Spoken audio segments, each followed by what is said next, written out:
we can start off actually. I'll just use this time to basically talk about the Kök Project and Agri-Food Connect. And in the meantime, it would be because it could be a repetition for a lot of people who are joining in already. I'll just use this time to talk about what we do. But so welcome everyone. This is our latest edition of Agri-Food Connect. We have Bea with us from KM0 Hub. So thank you so much joining in today, Bea. As I mentioned, I'm going to use this time to talk about really briefly about what is Agri-Food Connect and what is Kök Project, and then we'll dive right into the Spanish agri-food ecosystem and your awesome work that you guys are doing in Spain. So again, so we are Kök Project. For those of you heard of us first time. We are an accelerator and a corporate innovation partner that works with the agri-food sector startups. What we do is that we develop acceleration programs, corporate innovation programs to work together with the startups to reach their potential and beyond. We cover basically all of the steps that is part of that food value chain, from seed to the plate, from soil to the shelf. All of these, cool terms, we cover it. We take a look into the whole value chain as a whole because we believe it's a cluster rather than sections. So therefore, we develop all of these programs together with NGOs, companies, governmental organizations, and such stakeholders that are part of that food value chain. With the new normal, which is a term that I'm pretty sure all of us kind of just fed up to hearing about it, but it's also part of our lives. We realize, the ever-changing agri-food sector is also taking a toll on this. And with the crisis, we're seeing and approaching to a new normal in the agri-food sector. So we realize how can we actually create a conversation around agri-food sector and talking about the experiences, the adaptations, and also the solutions that are around the agri-food sector that are applied by these amazing organizations working with the startups or the startups itself. So idea of that Agri-Food Connect is about building a platform to empower a virtual collaboration between organizations, companies, and also startups to adapt and create adaptation platforms for the new normal in the agri-food sector.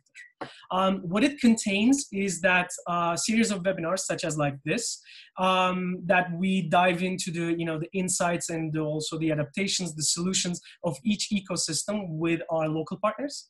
On the next step is that we are going to organize an online sprint where the startups and also companies will be able to work together and develop products and solutions that can be adapted to this new agri-food value chain. And on the next step, we will be working on with the selected startups on an agile mentorship program where we work together with them on their products, on their team, and on their portfolio. And in the last step, we will be selecting all of these top performing startups and involve them to a pre-acceleration program to adapt and integrate their products and solutions directly to those companies' value chain. So overall, it's a global virtual collaboration platform that we've been working on it, and we're quite excited to doing so. So if you would like to, get to know about, Kök Project or Agri-Food Connect or the other stuff that we do, you can log into our website, which is kökproject.com. Register to our newsletter to get to know all of the stuff that we do in firsthand. And also, you can join into our digital community, which is a Slack-based community called the Kök community that features, startups, sector representatives, and also the stakeholders within the agri-food sector to get to know, connect, and also be part of that global conversation. So that being said, in our latest edition in Agri-Food Connect, as I mentioned, we have Bea with us. She is the business development manager of the KM0 Food Innovation Hub that is based in Valencia. And I would like to, pass the mic to you to, explain all the stuff that you guys do. And thank you so much for joining in today. Thank you, Semi. Thank you very much for the opportunity. We've known each other for a while. We are in these weird food innovation sector and circles. So very happy to be here with you today. And what I wanted to do is share a bit the story, what we're doing, and also share with you some cool products. Absolutely. I was just having a weird snack, and I asked Semi before, can I show the products of the startups we are working with? I'll tell you more about them later, but I was just having this snack. This is one of the startups we're working with, and they do protein cricket bars because of all the problems aligned to and linked to the meat production. So we will see this throughout my presentation, but very much aligned to what Kök Projekt does. We also support such projects that can help us find solutions for a better world. Awesome. So I'm going to start sharing with you my presentation. Do you see my screen? I do, yes. Perfect.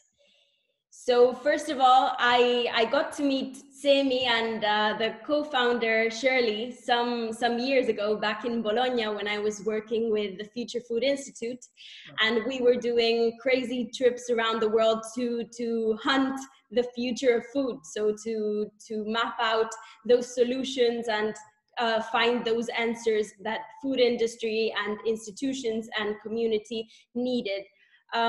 So it was a very exciting journey. This happened after I got interested in teaching kids through food. Sami also knows I'm very passionate about working with kids and future generations in teaching them about the different options they have around food, but also shaping on their own solutions. So not only cooking, but also thinking about the challenges in the food system. So for example, here you can see the kids were working in a project around the hamburger of 2050. So they got to understand all the challenges around the meat production industry, and also find and develop creative and exciting solutions for that problem. So that's how I got to know the Future Food Institute, and that's when I met Sarah. I saw you did another seminar last week, I think, with her. So absolutely. With Future Food, I got to see the whole world. Each year we mapped out 10 cities around the world that could give us like very interesting insights about technologies, innovations, and disruptors that were contributing to a better future of food. So I'm very privileged to have taken part in that. And in that journey, I met you, I met Shirley, and now, after having this image you can see is in the design thinking area in Barilla, a very renowned international, but based in Italy, the pasta company. We did innovation projects with them. So after having learned so much, having had that global perspective on all the wide range of opportunities we had, I wanted to come back to my country, Spain, and do something here as well, because we will see throughout the presentation how important this sector for our country is. But just to give you an idea, almost 40% of the Spanish GDP depends on this sector. So that can give you an idea of how much we rely on it, and why that is so important that we innovate and that we perform in an effective way. So now as you said, I'm working at KM0, and what we are doing is we are researching for opportunities and solutions around the future of food. So first of all, it's important to understand where to put your focus. So that's why we get a lot of attention to this first line of work. Then we also nourish and invest in food tech startups. We also provide futures intelligence for the food industry. We generate knowledge through our events, and we feed future generations with educational programs. I'm going to show you some examples of how we do that. So as you can see, each year what we do is we map out, or we try to define what are the strategic areas we have to work on. And I think there's a wide consensus that these are the areas that everyone working in food is thinking about. So for example, how will we face the sustainability challenges for the industry and the food system as a whole? How can we boost health through food? How can we use technology? What type of new foods will we eat? What will the experience of eating in the future be? And so on. So after having mapped out those lines of work, the first thing we do is research our own team, but also with our ecosystem around the world, our ecosystem of experts. We write and we create and generate this content for this book. You can see it looks very cool. I love the name. I love the name. So in Futuristic, what you will find is all of the best practices around that future of food. So having in mind the challenges we have, who is around the world already innovating so that we have a solution to face that problematic.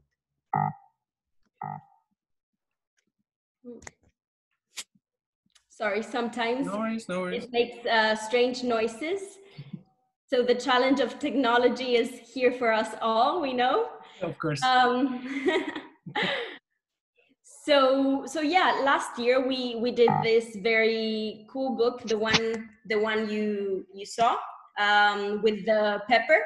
Yep. It's still possible to download it. I'll later tell you how to do so. But this year we had to work super fast on finding how this whole situation, how the pandemic was going to affect the whole value chain of food. So we had to work very fast and research and read to create this special edition of Futuristic. And for the ones who don't speak Spanish, it says, "What will we eat after this is over?" This is how it looks like, the book.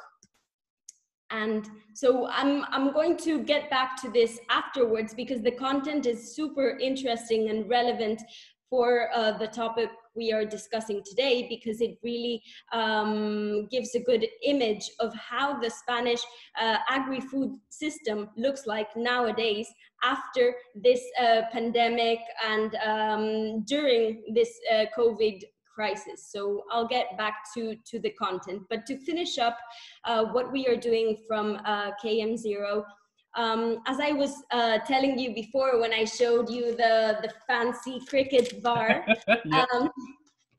The reason this organization was founded, it was founded to support food tech startups.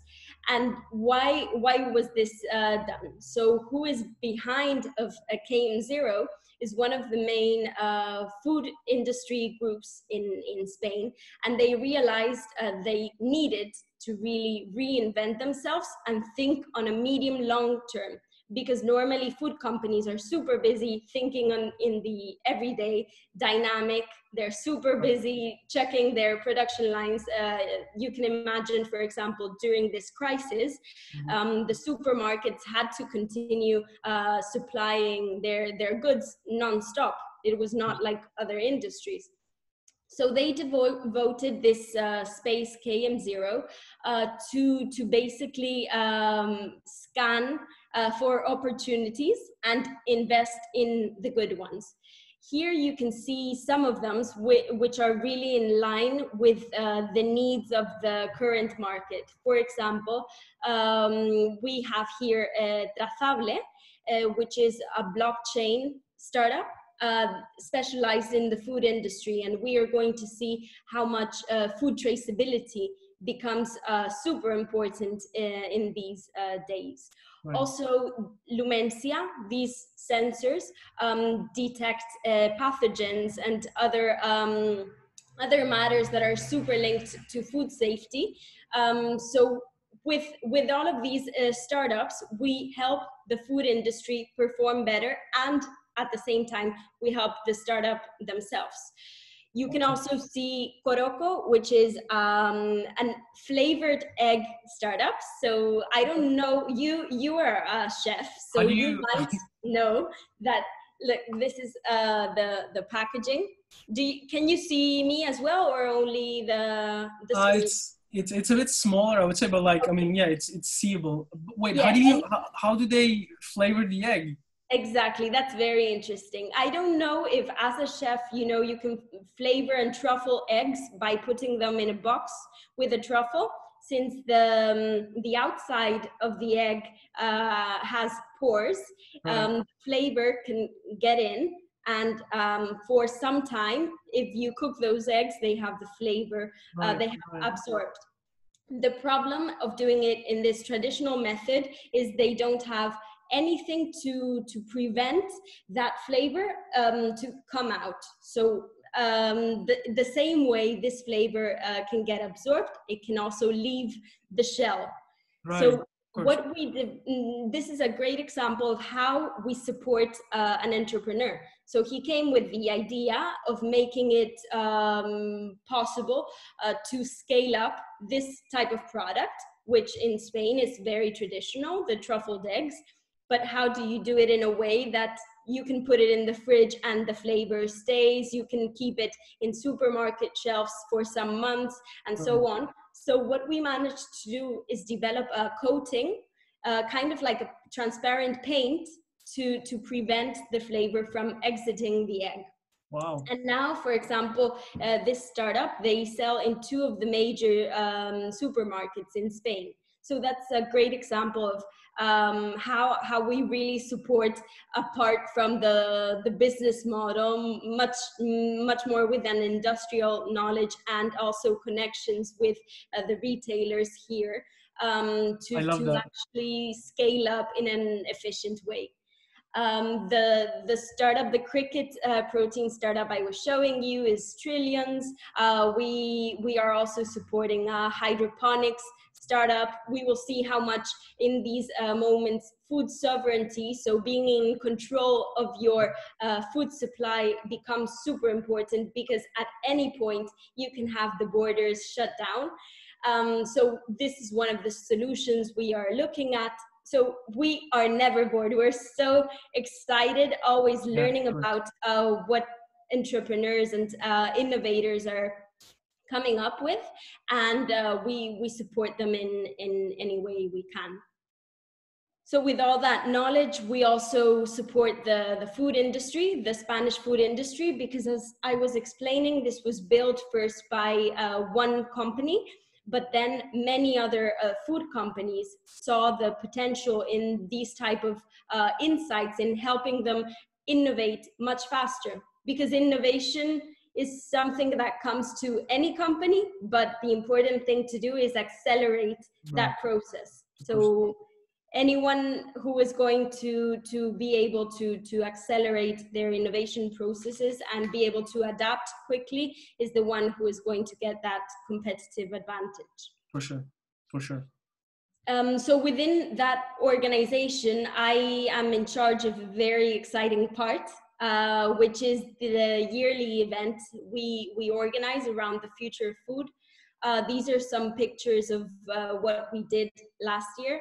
We had very relevant speakers from around the world. For example, we had the scientific advisor behind Beyond Meat. Nice. We had Sam Kass, who is the former food policy advisor for the Obama's administration, and he also was in charge of the garden at the White House to fight against childhood obesity in the States. We had representatives from Airbnb Food, from Future Food Institute also, and also many Spanish food companies and startups who are doing very relevant things. We were giving them voice to present themselves at an international level. Right. So this year we will repeat this event, but in a new format. As you know, everyone has had to readapt quickly to the new situation. But since I'm in charge of this precise project, I really saw this disruption as an opportunity to transform and to build back even something better than what we had in mind. So I'll share with you some of the things we have in mind for this year. Awesome. Awesome. And to finish up with what our organization does, we also have educational programs under a brand we have created, which is called the Gastrogenius Lab, which is very interesting because the kids get to work on real challenges who are put forward by the food industry and institutions. So for example, as you saw in the beginning, what will the hamburger in 2050 look like? Right. What is the trip of a lettuce from the farm to fork? So the kids get to think and they get to understand all of this, complex supply chain of food, and they also get to create innovative solutions. And many adults, they wouldn't even come up with these solutions because they know I am also an adult. We have so many barriers. We realize there are some limits, but the kids, they don't see any limits. So sometimes they get ideas that are inspirational even for the industry and for institutions. True, of course. So if you want, we can pass to the second block of my presentation. Please, yeah, absolutely. I was gonna, actually, before we go in, is this is available, like Foodristic is available online, as you mentioned. But is it only in Spanish or is it also an English version available? Yeah, for the moment, we only have it in Spanish. They are downloadable, free, open source, both last year's and this one, the special COVID edition. But this year, the one we will be presenting at the event in October, it will be also in English. Awesome. So keep in mind the name Foodristic, because, or learn Spanish, you can choose. I mean, there's always that. I mean, you can always learn Spanish, of course. Exactly. Yeah, please. I mean, go ahead. I would love to hear the trends and you guys have been working on. I wanted to share, some of the main insights we got from understanding and observing this period, because it has been a period in which we have been at home trying to reflect on what was happening and trying to map out, like scan for who was doing something disruptive. And so we came up with this book. And some of the major trends I want to share with you are, for example, the importance of brand ethics, the new balance between online and offline shopping and eating, the future restaurant, the rediscovery of the kitchen, and the importance of health, safety, and hygiene. Yeah, can I ask you a question about this? Just out of curiosity, do you think this shift is also have the impact of generational shift as well? Like considering, because like all of these changes, like being more open to, online presence and talking about brand ethics, this is also, do you think this is also the impact of, millennials are being more involved as consumers compared to, maybe like 5 years ago? Do you think this was also has a side effect in a way that the changing trends? Yes, and what I've seen and that has catched my attention is that the adoption of these new technologies were also widespread across generations. So for example, an 70-year-old person who had never thought about doing the groceries online, they didn't have another option other than buying online these days, because it was dangerous to get outside. So they had no option, and they got this chance to explore that new channel, and they saw it was easy for them as well. So I don't see the fact of only new generations being adapted to all of these new trends, but I see it very cross-generational in that sense, which is very exciting because it's more democratic. It's I think this has accelerated the adoption of new technologies, and that is very exciting for me. Absolutely it is. Absolutely it is. So, for example, what you were mentioning about brand ethics, before maybe only millennials or only a part of society thought about the social impact their products had, and they were ready to spend more on products that were conscious. What we saw these days is that people were paying attention to the brands that were supporting the whole community during these times. Right. So the concept of we're on this together, the fact of being part of the society and not thinking about selling more, like at Right. least not showing their intention was to sell more, but to support in this situation, was something that consumers really paid attention to, and we think that they will never forget which were the brands that were on this with them during the crisis, and they will be willing to support them afterwards as well.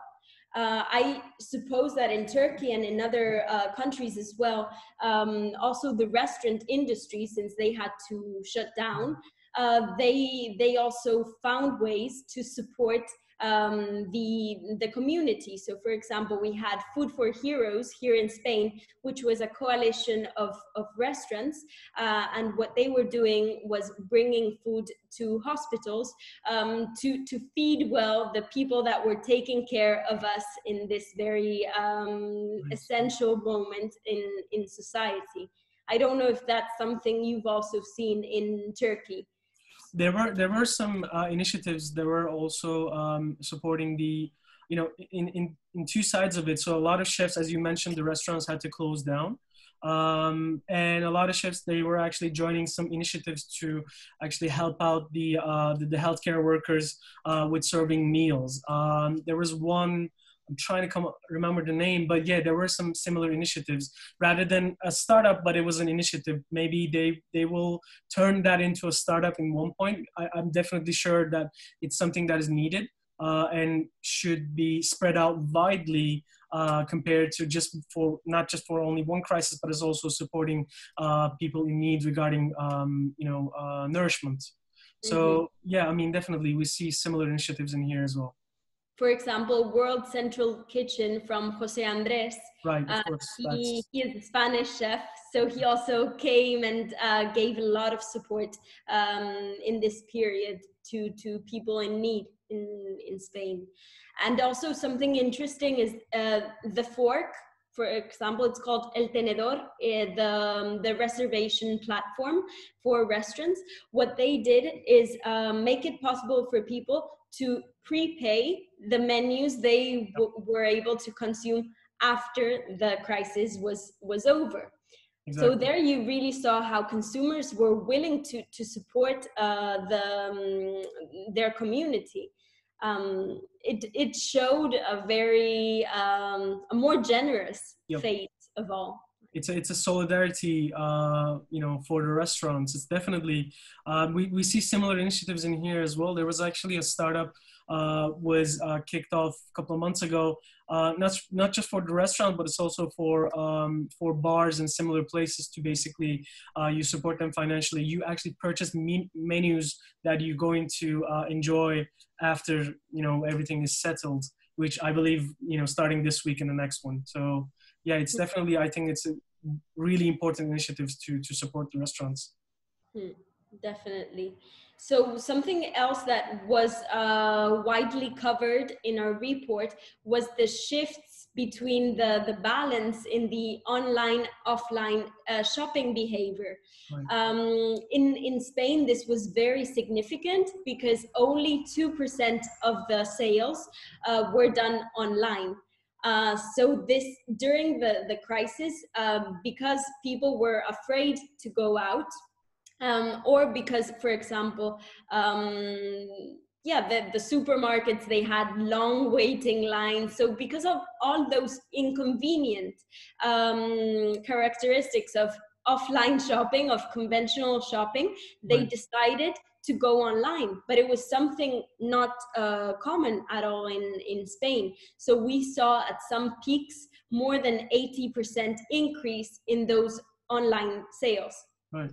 And something that supermarkets learned from retailers, they learned they weren't ready at all for this boom in their online sales. So now what they're doing is they are readapting and seeing how to be able to satisfy that online demand. So that really accelerated that innovation, which was already there, already needed, already done well in other parts of the world. But this pushed Spanish retailers to do it well themselves. Something very interesting and a very good opportunity that arose from this was that direct-to-consumer platforms or marketplaces for producers, they grew like a 300% during this crisis. It was very impressive. So, for example, Farmidable is one of the main ones in Spain, and another one is called La Colmena que dice sí. All of these marketplaces, they were already selling products, local products from farmers. But during this crisis, what happened was that many people went to the conventional retailer, filled up their shopping cart, and then they saw the products were out of stock, or the supermarket wasn't able to deliver because they were overloaded. So consumers had to find these new channels. Right. And it was super interesting because we think now many of the consumers, now they've discovered this, they're going to stick to these type of platforms, which is a great opportunity for local producers. Absolutely, absolutely. Then something that we all know is that restaurants are going to change. We have conducted some talks with also restaurant owners, chefs, and people in the food service industry.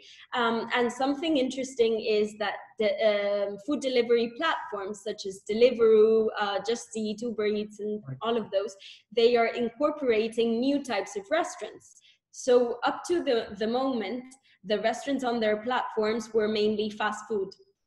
But now what happened was that these high-end restaurants, they closed down. So their only channel, the only possible way to get into consumers was through these platforms. So they had to stick to them.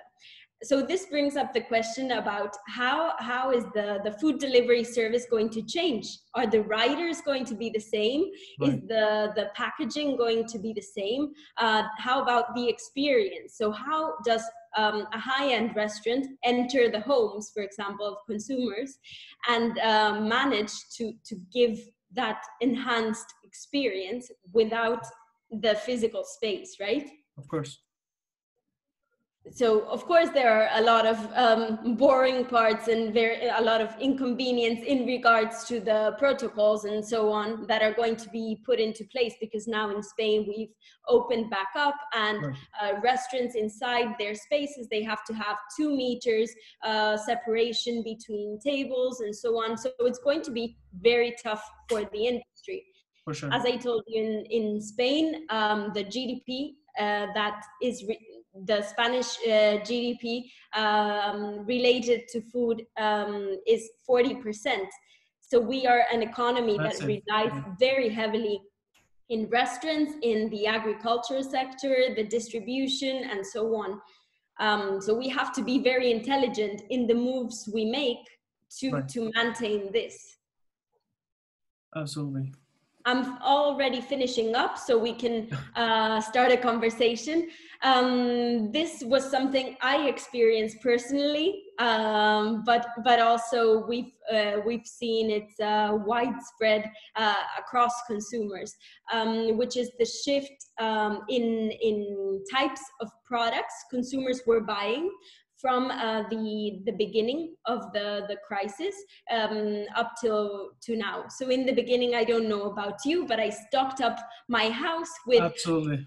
all the legumes, rice, pasta, everything. So what we called bunker food. Snacks. Exactly. I mean, We didn't know what was going to happen, and we wanted to make sure we were fed. right, of course, of course. And this showed that to consumers, not to us because we work in this industry, but to general consumers, they started thinking about the importance of our sector, which I think is very beautiful and very relevant. The fact of thinking that there are many sectors that we can go without, but we cannot go without farmers, and we cannot go without the food industry and all the people working in that space. So that made a lot of consumers think and also reconnect with their kitchen, because they hadn't done that in ages. And many people, at least here in Spain, they started to cook more than ever. Right. Me, one of them, by the way. And the last point I want to share with you, and then we can have a conversation around any of the points we raised before, is the importance of health, safety, and hygiene, the new protocols that are going to be put into place, and the potential for all the technologies that can safeguard all of these needs, all of these priorities are going to be very relevant from farm to fork. Of course. And that's all. Maybe later we can come back to the things we are going to be doing from KM0 throughout this year, to invite you all to participate in them. But now I'm happy to go back to a conversation with you. Absolutely. I mean, it was an excellent presentation for sure. Like it was covering all of the steps that I was going to ask some of the questions, but I wanted to actually dive in, since we are on the topic, that how do you, how is your, if you can share your insights regarding the Spanish agri-food ecosystem, regarding the startups, how do you position, Spain compared to the other ecosystems in Europe? Can you share some of that? Yeah, definitely. So as I told you, a large percentage of our economy relies on this. So also many solutions coming up. So if you go to a conventional accelerator program, many of the startups you see there are related to the food sector, precisely because it's so present in our everyday life. For example, we see 20% of Spanish exports are also related to this sector. So we see startups that are very active across the whole value chain of food. We can't say we are more specialized in technologies, or we are more specialized in one of the parts of the value chain. But we have worked with startups that are doing smart agriculture, to new distribution platforms, new consumer products. So really very active across the whole value chain of food. And Valencia, before coming here, I didn't know, but actually Valencia is very strong in that startup ecosystem. Also, because behind they have a very strong food industry. One of our main exports in Spain are fruit, nuts, meat, and so on. And one of the main retailers in Spain, Mercadona, I don't know if you've heard about them. I'm not sure. But this retailer has created a space to accelerate startups. And they receive crazy numbers of startups wanting to come here to Valencia. But for example, from our experience, there was a need to showcase all of this potential, and also to showcase the openness of the food industry here, to welcome those type of open innovation collaborations.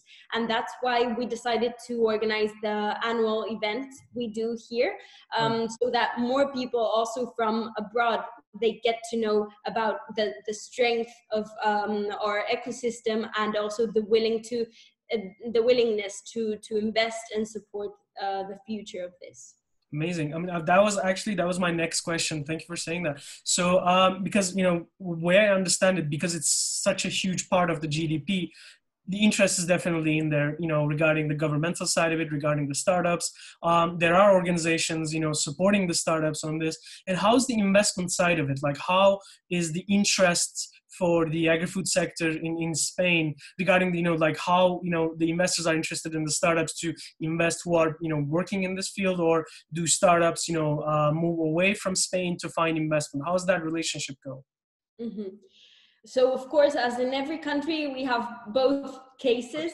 Depending on what the startup is looking for, they will look for an option or another. So for example, if they're just looking for funding, they might as well look for funding abroad.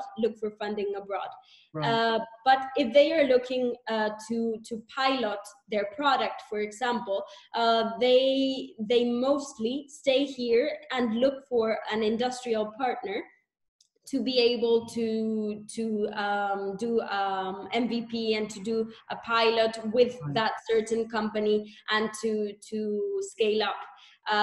But in many cases, they also find funding here. But I think that the value here is finding a funding partner that understands your product and doesn't, because the food products are very particular. It's not just about putting the money in, but the complexities of the system makes it necessary for the funding partner, to know about what they're talking about.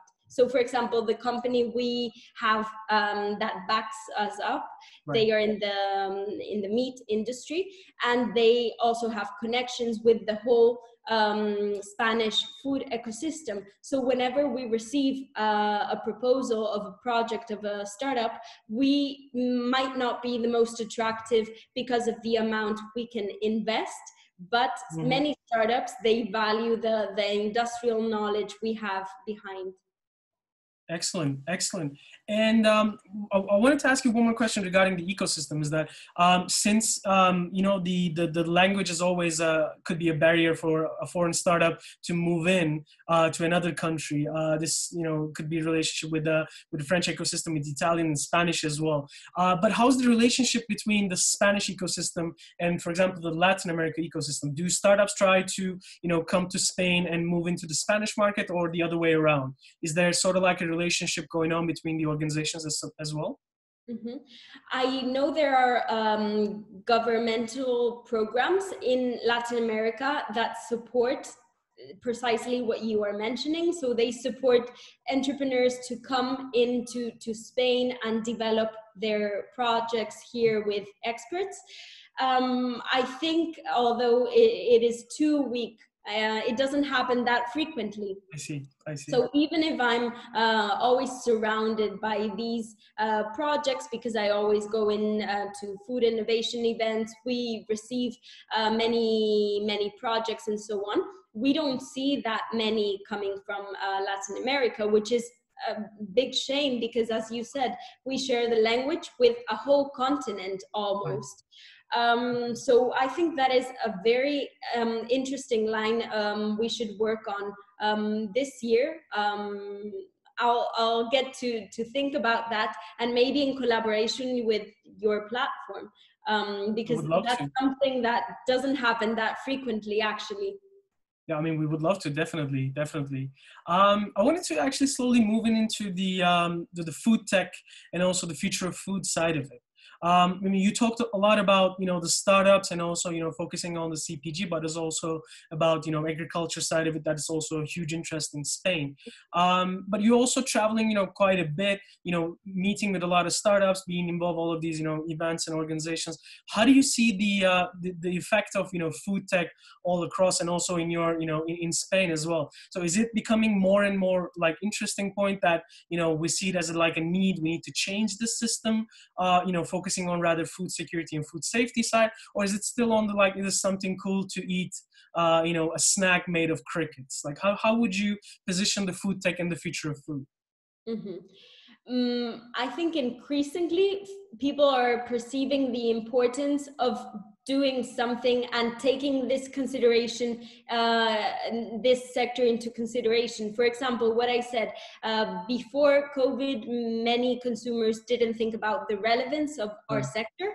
But now they realize, when they shut down everything, the only thing they were worried about was, can they get the products they need at the supermarket? How are they going to continue eating well at home, and so on? So they got through this shock to interact and to realize much more the importance of our sector. But we do see a shift that worries us a bit, in terms of what are the priorities of people in regards to food. Right. So last year, we already saw some improvements in terms of how people perceived sustainability as a priority, a need. So it was sustainability and health. Right. So this year, what we are seeing is that as health, safety, hygiene, as all of those become top priorities, sustainability becomes, it isn't as important as it was before. So for example, you can think about food delivery. Food delivery has increased a lot during this period, and we expect it to continue growing. Food delivery is very linked to packaging. So how do we manage to do a food delivery that is more, that has less impact in the planet? Or for example, we saw when I traveled to Japan, it really shocked me how each piece of fruit was covered to safeguard the hygiene over everything. And we thought here in Europe that was crazy, and that was something that couldn't happen because it was unnecessary. Whereas now people prefer things to be over-packaged to guarantee their own health. So that's a bit of the new balance we are seeing in health versus sustainability. Absolutely. I mean, I think that's one of the crucial, changes to be seen, because I remember, like, around end of last year, it was the conversation was focusing on how can we actually omit, plastic 100% out of this, retails. How can we take out the plastic within that value chain, and how can we, turn into this new plastics economy? And then from March, it just, straight out of the window. It's just like, put plastic in everything, protect everything, take, consider the hygiene, etc. It's just the whole conversation changed now. But I think related to this, I was thinking, because I don't want to worry you guys too much, on the positive note, for example, these marketplaces that give access to local products, those have grown a lot. And people are really interested in making their local communities thrive after this crisis. And people are interested in buying local, and they are thinking about supporting local shops, markets, farmers, and so on. So within the sustainability part, maybe the packaging is something we have to rethink, but other parts are more positive, and there's a silver lining in those. Definitely, definitely. Before we move into the last section, I wanted to ask you actually one thing. This is a question that I keep asking all of our guest speakers: is that if you would choose the three main topics in the in the food innovation sector for the for the startups to look into more closely, for the startups to work in closely, which would they be? Which were the top three topics that you would say these are the most important ones? You all should work on this. Mm-hmm. Okay, so personally, what I've been trying to learn more about is first, regenerative agriculture, biodiversity, taking care of the health of the land. Right. That's something that really interests me. How from that we can get so much better products that are better for people and the planet. So understanding the health and the improvement of land and biodiversity is one. The second one would be gut health and microbiomes. So all those little microorganisms flying around our system. Right. They have great repercussion and great impact in our health, in our immune system, and also in our mental activity. So they can really enhance our ability to do more and to perform better. Also, nootropics are connected to this. All those products that make us feel and perform better are an interesting area. And the last one, which is more unknown to me, is the one related to technologies that are going to guarantee those health, safety, hygiene priorities we mentioned earlier. So everything related to blockchain, traceability, and so on. Tracing everything, Right. and also data. So tech and data would be the third block. How do we measure everything, and how do we interpret that data? Excellent, excellent, Beat. Thank you so much for this. So before we go, is there anything you would like to say or add? Any sort of like a sign off? Any of the cool stuff that you guys working on that people can actually reach out to you, or any of the exciting stuff coming along? Yeah, I wanted to share with you again the screen. Okay, to invite you to our next activities. So the event we organize annually, as I told you, F-Talks Food Summit, will happen in Valencia again in October this year. So you can check it out online, typing F-Talks Food Summit. And the interesting thing is that the physical experience is going to be much more experiential, with a future dinner, a future market, a digital brunch. That's something very cool. So we were thinking about, okay, online events are a bit, not that exciting. Yeah. So how do we make it cool for someone watching us on streaming, to be on streaming?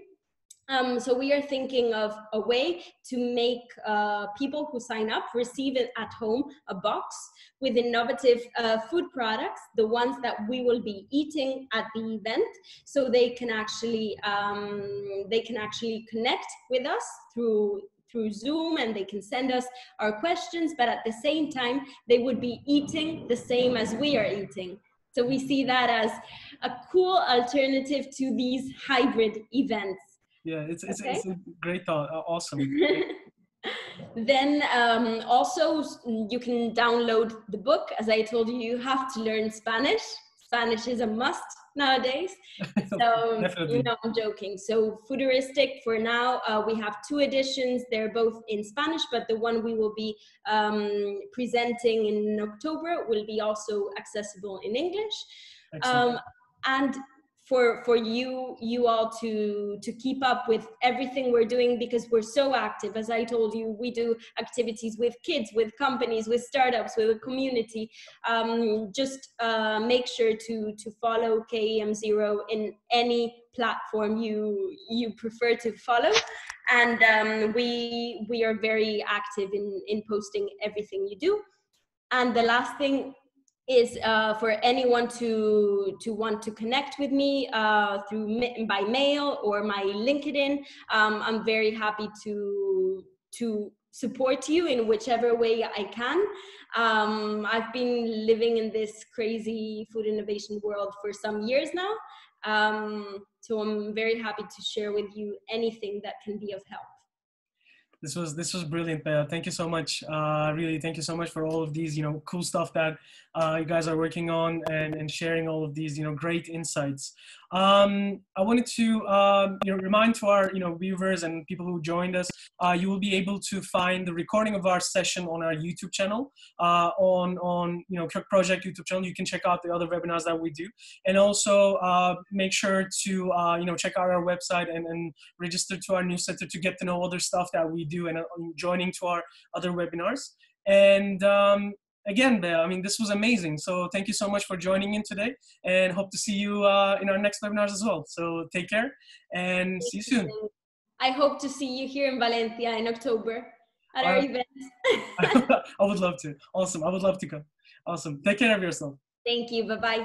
Bye.